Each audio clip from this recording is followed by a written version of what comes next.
Hello everyone, welcome to our YouTube channel future bright with Kajal. तो आज हम polity देखेंगे और पॉलिटी के जो क्वेश्चंस मैं लेकर के आई हूँ मोस्ट इंपॉर्टेंट है। पार्ट 1 देखेंगे कॉन्स्टिट्यूशन असेंबली, जिसके अंदर क्वेश्चन 1 to 10 है, हिंदी प्लस इंग्लिश के साथ है और ये हर एक एग्जाम में पूछे गए हैं, जैसे कि SSC, UPSC, HSSC, banking, railway, इन सभी एग्जाम्स में काफ़ी बार यहाँ से क्वेश्चंस पूछे गए हैं। तो अब मैं पॉलिटी की सीरीज़ लेकर के आऊँगी, जिसमें पार्ट 1 में कॉन्स्टिट्यूएंट असेंबली, सेकंड में प्रस्तावना आ जाएगी, ठीक है, प्रिएम्बल। ऐसे ही मैं हर एक टॉपिक से आपके क्वेश्चन लेके आऊँगी जो कि एग्जाम में पूछे गए हैं। बस आपसे रिक्वेस्ट है वीडियो को लास्ट तक देखना, वीडियो पसंद आए वीडियो को लाइक, शेयर और चैनल को सब्सक्राइब कर देना। तो चलिए स्टार्ट करते हैं। क्वेश्चन नंबर फर्स्ट देख लेते हैं। भारत की संविधान सभा का गठन कब हुआ था? When was the Constituent Assembly of India formed? तो इसका राइट आंसर हो जाएगा ऑप्शन ए, 9 दिसंबर 1946। अब मैं इनके एक्सप्लेनेशन भी लेकर के आई हूँ ताकि आपको और अच्छे से समझ आए। तो चलिए एक्सप्लेनेशन देखते हैं। तो इसके एक्सप्लेनेशन है, संविधान सभा का पहला अधिवेशन 9 दिसंबर 1946 को हुआ था। इसकी अध्यक्षता अस्थायी अध्यक्ष डॉक्टर सच्चिदानंद सिन्हा ने की थी, ठीक है। अब संविधान सभा के जो अध्यक्ष थे वो स्थायी और अस्थायी दोनों थे। तो अगर अस्थायी अध्यक्ष की हम बात करते हैं तो कौन है? डॉक्टर सच्चिदानंद सिन्हा।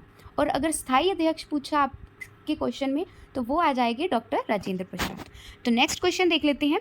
क्वेश्चन नंबर सेकेंड, संविधान सभा के स्थायी अध्यक्ष कौन बने थे? अभी मैं आपको बता के हटी थी जस्ट कि स्थायी अध्यक्ष कौन थे? Doctor Rajendra Prasad. Option B इसका राइट हो जाएगा। नेक्स्ट क्वेश्चन देखते हैं। तो अब इसकी एक्सप्लेनेशन देखते हैं। 11 दिसंबर 1946 को डॉक्टर राजेंद्र प्रसाद संविधान सभा के स्थायी अध्यक्ष चुने गए थे। तो यहाँ पे इनकी तारीख भी कई बार एग्जाम में पूछी जाती है, तो आपसे रिक्वेस्ट है इन तारीखों को भी अच्छे से देखिएगा। नेक्स्ट क्वेश्चन देख लेते हैं। क्वेश्चन नंबर थर्ड, संविधान सभा की प्रारूप समिति यानी कि ड्राफ्टिंग कमेटी के अध्यक्ष कौन थे? Who was the chairman of drafting committee of the constituent assembly? तो इसका राइट आंसर हो जाएगा option B, doctor Bhimrao Ambedkar. 29 अगस्त 1947 को 7 सदस्यीय प्रारूप समिति का गठन हुआ, जिसके अध्यक्ष डॉक्टर भीमराव अंबेडकर थे, ठीक है। नेक्स्ट क्वेश्चन देखते हैं। संविधान सभा के कुल सदस्य प्रारंभ में कितने थे? How many members were there in the constituent assembly initially? तो इसका राइट आंसर हो जाएगा ऑप्शन बी, 389। अब इसको हम डिटेल से देखते हैं। प्रारंभ में सदस्य थे यानी कि शुरू में सदस्य 389 थे, ठीक है, जिसमें 292 जो है वो ब्रिटिश थे भारत से और 97 जो है वो थे रियासतों से। देश के विभाजन के बाद यह संख्या घटाकर 299 रह गई, ठीक है। 389 से 299 हो गई। कब? जब देश का विभाजन हुआ था, उसके बाद। क्वेश्चन नंबर 5 देख लेते हैं। भारतीय संविधान सभा में महिलाएं कितनी थी? How many women were there in the Indian constituent assembly? तो इसका राइट आंसर हो जाएगा ऑप्शन सी, 9। संविधान सभा में 9 महिलाएं सदस्य थी, जिनमें हंसा मेहता, दुर्गाबाई देशमुख, अमृत कौर आदि प्रमुख थी, यानी कि और भी थी जो काफ़ी फेमस थी। तो नेक्स्ट क्वेश्चन देखते हैं। क्वेश्चन नंबर 6, संविधान सभा का अंतिम अधिवेशन कब हुआ था? When was the last session of the constituent assembly held? तो इसका राइट आंसर हो जाएगा ऑप्शन ए, 24 जनवरी 1950। तो 24 जनवरी 1950 को संविधान सभा का अंतिम सत्र हुआ, यानी कि अंतिम बैठक बिठाई गई, जिसमें राष्ट्रगान और राष्ट्रीय ध्वज को अपनाया गया। कब अपनाया गया था? 24 जनवरी 1950 को। नेक्स्ट क्वेश्चन देख लेते हैं। क्वेश्चन नंबर 7, भारतीय संविधान बनाने में कुल कितने दिन लगे? How many days did it take to frame the Indian constitution? तो इसका राइट ऑप्शन हो जाएगा ऑप्शन ए, 2 वर्ष 11 माह और 18 दिन, यानी कि 2 वर्ष 11 महीने और 18 दिन, ठीक है। 11 महीने 18 दिन लगे किसको? भारतीय संविधान बनाने को, ठीक है। राइट ऑप्शन इसका ऑप्शन ए हो जाएगा। नेक्स्ट देख लेते हैं हम। क्वेश्चन नंबर 8, संविधान सभा में संविधान पारित करते समय कुल कितने अनुच्छेद और अनुसूचियाँ थे? How many articles and schedules were there when the constitution was enacted? तो इसका राइट ऑप्शन कौन सा हो जाएगा?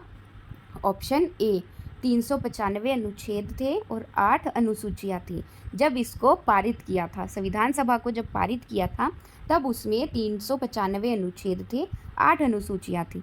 ठीक है, लेकिन अगर मूल संविधान आ जाए, ये तो संविधान सभा जब पारित हुआ था तब का है, मूल संविधान में 8 अनुसूचियों से बढ़ाकर कितनी अनुसूचियाँ कर दी गई? 12 अनुसूचियाँ। ठीक है, नेक्स्ट क्वेश्चन देखते हैं। नेक्स्ट क्वेश्चन आता है क्वेश्चन नंबर 9। संविधान सभा का निर्माण किस योजना के आधार पर किया गया था? The constituent assembly was formed on the basis of which plan? किस योजना के आधार पर संविधान सभा का निर्माण किया था? तो वो था ऑप्शन बी, कैबिनेट मिशन योजना। ठीक है, cabinet mission plan, option B इसका राइट हो जाएगा। और ये कब था? 1946 की जो कैबिनेट मिशन योजना थी उसके आधार पर संविधान सभा का गठन हुआ। नेक्स्ट क्वेश्चन देखते हैं और मोस्ट इम्पोर्टेंट क्वेश्चन है, हर एग्ज़ाम में काफ़ी बार पूछा गया। तो अब देख लेते हैं हम, संविधान सभा ने संविधान को कब स्वीकार किया, अडॉप्ट कब किया था संविधान सभा ने? ठीक है, when did the constituent assembly adopt the constitution, यानी कि संविधान सभा ने संविधान को कब स्वीकार किया था? तो इसका राइट आंसर हो जाएगा ऑप्शन ए, 26 नवंबर 1949 को इसने स्वीकार कर लिया था। ऑप्शन ए इसका राइट हो जाएगा। संविधान सभा ने 26 जनवरी 1949 को संविधान को स्वीकार किया और 26 जनवरी 1950 को इसे लागू किया। ठीक है, 26 नवंबर 1950 को इन्होंने स्वीकार कर लिया था और फिर 26 जनवरी को 1950 को इसे लागू कर दिया गया। ठीक है, तो फ्रेंड्स ये थे पॉलिटी के मोस्ट इम्पॉर्टेंट क्वेश्चन थे ये। आई होप आपको ये सभी अच्छे से समझ आए होंगे। मैं इनकी एक्सप्लेनेशन के साथ लेकर के आई थी ताकि आपको और ज़्यादा अच्छे से समझ आया हो। तो आपसे रिक्वेस्ट है, वीडियो पसंद आए वीडियो को लाइक शेयर और चैनल को सब्सक्राइब कर लेना, साथ में बेल आइकन दबा देना ताकि आने वाली अगली वीडियो का नोटिफिकेशन आप तक जल्दी से जल्दी पहुंच पाए। तो नेक्स्ट हमारी जो वीडियो आने वाली है वो प्रस्तावना पे होगी, यानी कि प्रीएम्बल पर होगी। हमारी नेक्स्ट जो पॉलिटी की क्लास है वहाँ से भी एग्जाम में काफ़ी बार क्वेश्चन पूछे जाते हैं। तो आपसे रिक्वेस्ट है जल्दी से सब्सक्राइब कर लीजिए और बेल आइकन दबाना मत भूलिएगा। Thank you.